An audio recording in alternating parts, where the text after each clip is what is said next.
దాంట్లో బీసీలకి deputy CM ఎందుకు ఇవ్వలేదని అడుగుతా ఉన్నాం. మీ దాంట్లో అర్హులు లేదా? 6 సార్లు 5 సార్లు గెలిచిన మీ పార్టీకి అధ్యక్షుడిగా ఉన్న అచ్చెన్నాయుడు అని ఉన్నాడు. ఆయనే చెప్పాడు నిన్న, నా అంత పర్సనాలిటీ ఎవరికి లేదు, నా అంత ఎత్తు ఎవరికి లేదు, నా అంత అజాన బాహుడిని ఎవరు లేరు అని చెప్పాడు. అంటే ఆయనకి డిప్యూటీ సీఎంకి అయ్యే అర్హత ఆ పర్సనాలిటీకి లేదంటావా? ఆ బీసీ అర్హుడు కాదంటావా అని అడుగుతా ఉన్నా.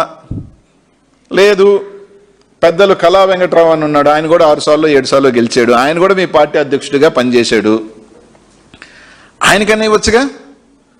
అది లేదు. సరే, 2 సార్లు గెలిచాడు, మళ్ళీ ఇప్పుడు అధ్యక్షుడిగా మీ పార్టీ అధ్యక్షుడిగా ఉన్నాడు మా పల్లాసీనన్న. సరే, ఆయన ఎందుకంటే గాజువాక, ఆ గాజువాక సంబంధించి ఒక ప్రత్యేక రిలేషన్ ఉంది ఒక డిప్యూటీ సీఎంకి, ఇప్పుడు ఈయనకి డిప్యూటీ సీఎం వస్తే ఇవ్వలేదనే మాకు అర్థం కాదు. అసలు ఎవరి మెహర్బానీ కోసం, ఎవరి స్థాయి తగ్గిపోద్దని కోసం ఇంకో డిప్యూటీ సీఎం బీసీలకు ఇస్తే బీసీల స్థాయి తగ్గిపోద్దనా? మా బీసీల స్థాయి దించి, మా బీసీలకు అర్హత లేదని ఏ పార్టీలో ఉన్నప్పటికీ కానీ నువ్వు మా బీసీలకి ద్రోహం చేసే ఒక డిప్యూటీ సీఎం ఇవ్వకుండా చెప్పాల్సిన బాధ్యత ఈ కూటమి ప్రభుత్వానికి మాట ఉందా లేదా అని అడుగుతా ఉన్నా.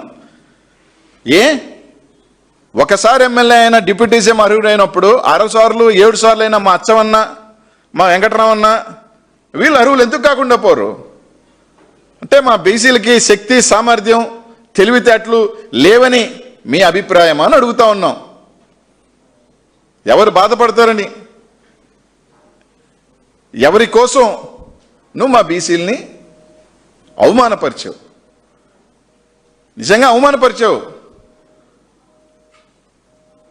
కాబట్టి ఈ రాష్ట్రంలో ఊరికైనా ఆయన చెప్పినట్టుగా రేపు ఆయనే పోతాడు కోర్టుకి, ఆయనే పోయి ఒక చేత కోర్టులో వేయించి వైఎస్ఆర్ జగన్మోహన్ రెడ్డి గారు కోర్టుకు వెళ్ళారు కాబట్టి నేను నీలేకపోతున్నామని.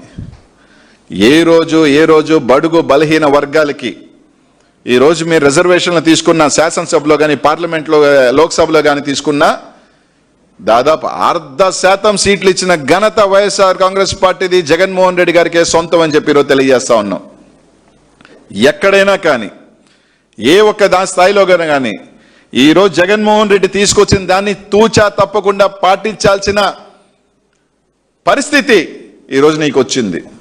ఈరోజు మార్కెటింగ్ యాడ్ చైర్మన్లు కానీ, సర్పంచ్లు కానీ, మేయర్లు కానీ ఈరోజు జగన్మోహన్ రెడ్డి గారు ఏదైతే ఒకటి స్టార్ట్ చేశాడో దాన్ని ఫాలో అవ్వాల్సిన పరిస్థితిని ఈరోజు తీసుకొచ్చిన ఘనత అది జగన్మోహన్ రెడ్డి గారికి చెందుతుంది, కానీ నీకు కాదని చెప్పి ఈరోజు తెలియజేస్తా ఉన్నాం.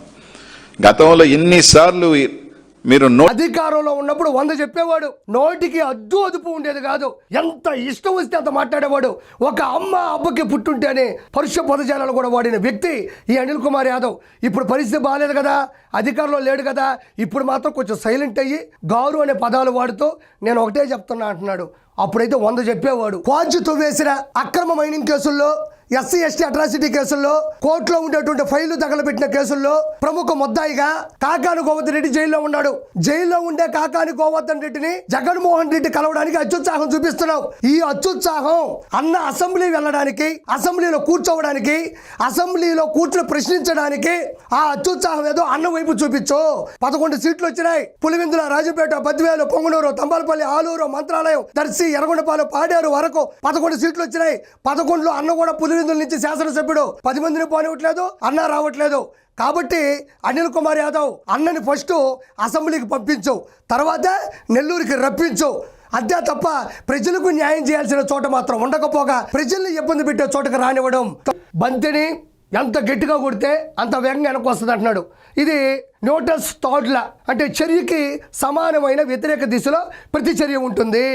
కానీ నేను చెప్తాను, గుర్తుపెట్టుకో అనిల్ కుమార్ యాదవ్, మీ బంతి ముందుకెళ్తా తప్ప వెనక్కి రాదు. Newton's third law Jaganmohan Reddy విషయంలో ఫెయిల్ అయిపోద్ది. ఇది 100% నిజం.